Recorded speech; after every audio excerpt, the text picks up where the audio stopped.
What I want to talk with you today about is really why school reform can feel stuck, how we got here, and how we can do better. Let me ask you a question. If I asked you to think of one thing that Senator Ted Cruz from Texas and the Reverend Sharpton could agree upon, what would you come up with? I can think of one, right? That education is the civil rights issue of our time. It's an appealing phrase. It's a pleasant notion. I worry, though, that it's a distracting notion and one that just doesn't fit. The focus on civil rights issue of our time has led us to talk about the right of students to perform adequately. This has gotten us caught up in what we can measure rather than what we necessarily think matters. So in No Child Left Behind back in 2001, we wrote into federal law that 100% of students would be proficient in reading and math by 2014. It's turned out not to be the case. But along the way, we have created enormous pressure in schools to do little besides reading and math. In 2012, 4 out of 5 teachers surveyed nationally said that reading and math are crowding everything else out of their schools. Let me ask you, how many of you, when you were 10 years old or 14, woke up in the morning and said, all right, I'm going to go to school today because I'm excited to get proficient in reading and math? You know, this is personal. I was a mediocre student. I was probably 400th in my high school class, but I fell in love with reporting and writing on the paper, and I probably spent half my senior year in that newspaper room editing the paper and working with a mentor. That's what opened doors for me, and that's what made school meaningful. For others, it's the arts, it's sports, it's debate. Yet too easily, when we talk about education as a new civil right, as a civil rights issue of our time, it's easy for that stuff to fall by the wayside. Second problem is that when we talk about education as a civil rights issue of our time, we can wind up asking of schools things that they were never designed to do. You can have a right to access. It's hard to say we have a right to a certain desirable outcome. Think about healthcare. We can talk about somebody having a right to see a doctor, a right to get healthcare, but it's hard to say you have a right to be healthy. If I go in and see my doctor, and my doctor says, Rick, you better lose about 30 pounds because you're endangering your health. Here's what you need to do in terms of exercise. Here's what you should eat. And I go home and I eat a bag of potato chips every night. We generally don't say that makes my doctor a bad doctor. There's an understanding that there's a mutual responsibility between doctor and patient. The same is true in education. Every child has a right to go to school, but to be educated is a mutual responsibility, a handshake between student and teacher, between school and family. And I'm afraid that it's too easy for that to get lost when we are in the language of rights. Now, a lot of folks who pursue school reform today are enthusiastic about it being a civil rights crusade. It's really attractive, and it's to a lot of passionate young people in particular. So what we do when we try to make it a civil rights crusade is we say, by goodness, we're going to make these schools work. How are we going to make them work? If they're not working yet, my goodness, we've got to pass more rules. We've got to change policies to make them work. So in 2013, the National Council of State Legislatures tallied that more than 1,100 new laws were passed in the states relating to K-12 education. That's not working so well for us so far. Let me suggest another way to think about the challenge. The advantage of having been at this a while is that it's a little easier, perhaps, for me to back away from the tunnel vision of the moral imperative of let's get it right and talk about how we got to this point. We've been doing education in what's now the United States for a really long time. The first compulsory education law in what's now the US was passed in Massachusetts Bay Colony back in 1647. In the 1800s, we saw the birth of what was called the Common School Push, most famously championed by Horace Mann, president of the Massachusetts Board of Education in the 1830s and 1840s. He saw a big threat to the nation's future. It was not the fact that we were not educating all of our kids to be career and college ready. It was that we had a lot of immigrants coming over from Ireland and Southern Europe and Eastern Europe. And unlike their predecessors, these folks tended to be Catholic. And so they wanted to create schools where these kids would learn to be a lot less Catholic. In the late 1800s, there was another effort to expand schooling, particularly by passing new compulsory education laws.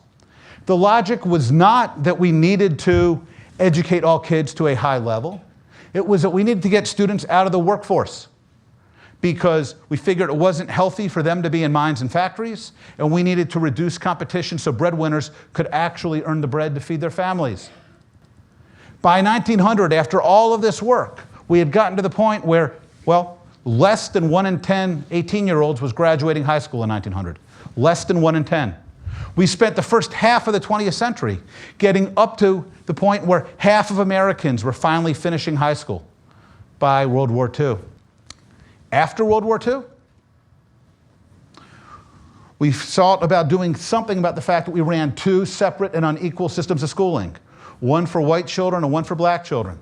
Brown versus Topeka was 1954. It took us decades after that even to just make sure that all children had the opportunity to ascend the same schools, good or bad. By 1970, for the first time, 3/4 of Americans were finishing high school.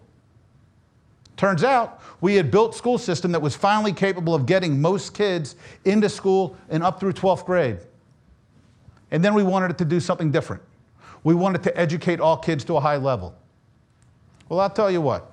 If you have spent 6 months building a code cart for your kid, and you excitedly give that to your kid on Christmas and say, here's a go-kart I spent 6 months building, and your kid says, Daddy, it doesn't fly. You can pick up a wrench and try to hit the thing until it flies, but it's probably not the way to go. It just wasn't built to fly. It's nobody's fault per se. It's that it was not what it was designed to do. This is not a unique problem. Let me mention another real big bureaucracy that's had some travails of late, a company called General Motors. In the 1950s, General Motors sold half of all the automobiles sold in the world. It negotiated the famous Treaty of Detroit with United Auto Workers in the mid-50s. Generous benefits made workers happy, became a model for decades of negotiating. The CEO of GM could go before Congress and say, with a straight face, what's good for GM is good for America. 50 years later, the company was failing. We all had to kick in billions of dollars to bail it out. What happened? Did workers go from being good to bad? Did management go from being smart to stupid? I don't think so. What happened was GM was built for a certain era. That Treaty of Detroit made a lot of sense when it kept needing to hire more workers and when its workforce was young. As that workforce aged and GM had to pay big pension benefits, it became less and less affordable. This is what tends to happen in the world. The average lifespan of a Fortune 500 company from birth to death is 50 years. The way that we usually reform organizations as the world evolves is that we don't. They go away and they pass the baton to something new. That's not what we get to do in education. Let me tell you a real quick story that illustrates what I mean. A friend of mine became superintendent of a school district a few years back. One of the things that emerged real quickly was parents didn't even know if their child went to school when they left the house that day. It took the school district more than a week to be able to tell parents whether the kid had gone to school.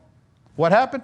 Teachers would take attendance, someone had to come collect it, put it in the secretary's desk in the principal's office, somebody would have to drive around to all the schools, collect it, would sit downstairs administration, eventually go upstairs, be entered, coded. You get the idea. One of the people in the central office said, hey, well, I've got a solution to this problem. I've heard of this newfangled device. It's called a laptop. Why don't we let teachers at these middle schools take attendance on laptop? Everybody thought it was a good idea.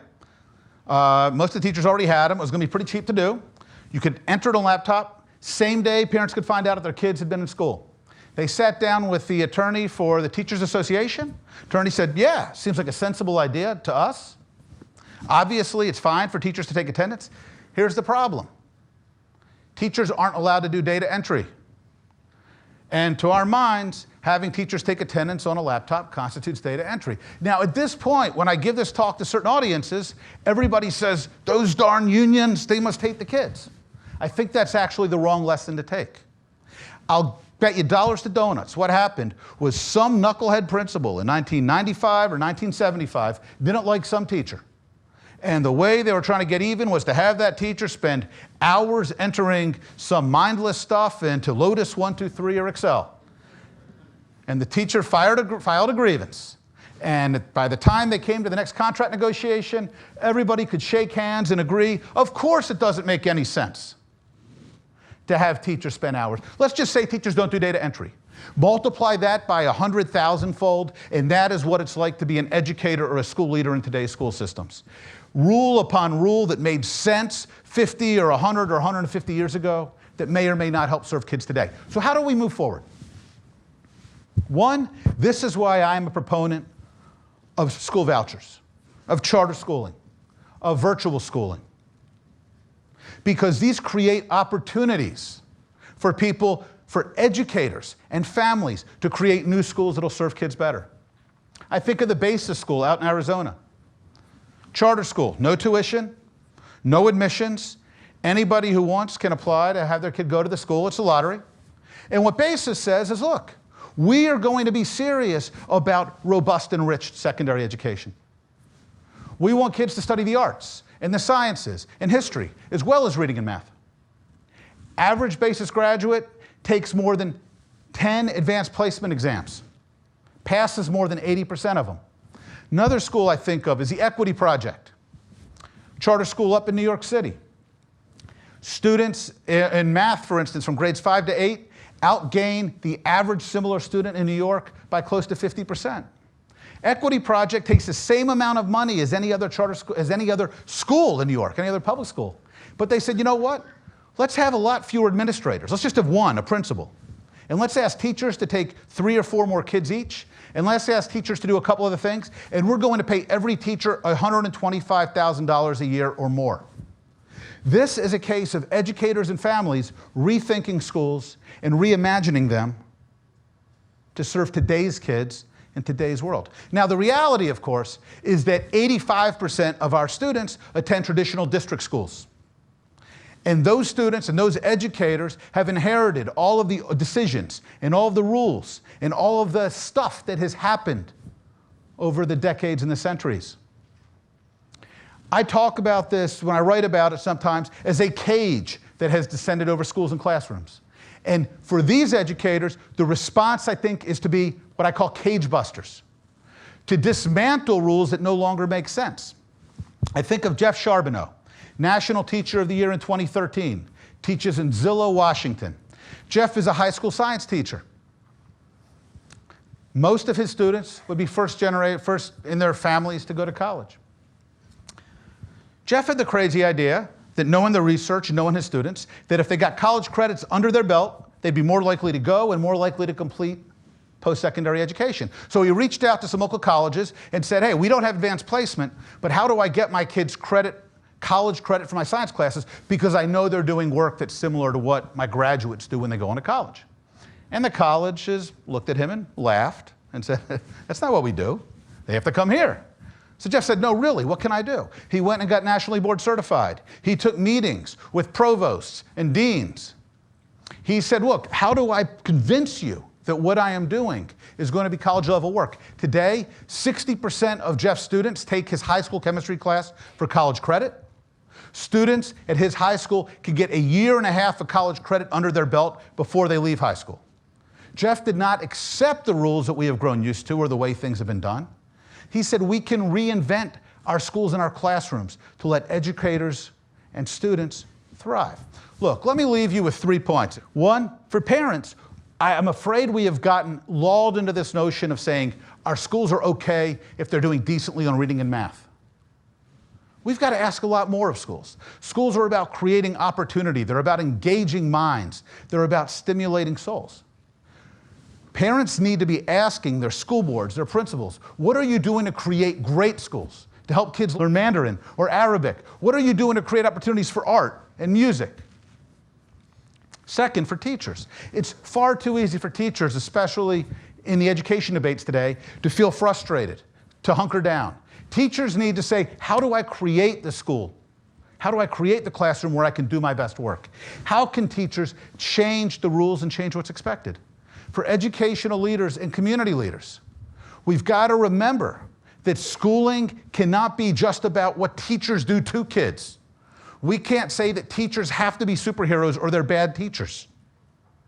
Community leaders and educational leaders need to remind educators and families, that it's got to be a mutual responsibility. It's got to be teacher and student, school and family. We must expect teachers to be professionals and ask them to do terrific work. But we also need to ask students and families to do their share. Look, a couple minutes ago, I mentioned that for me, a game changer was journalism.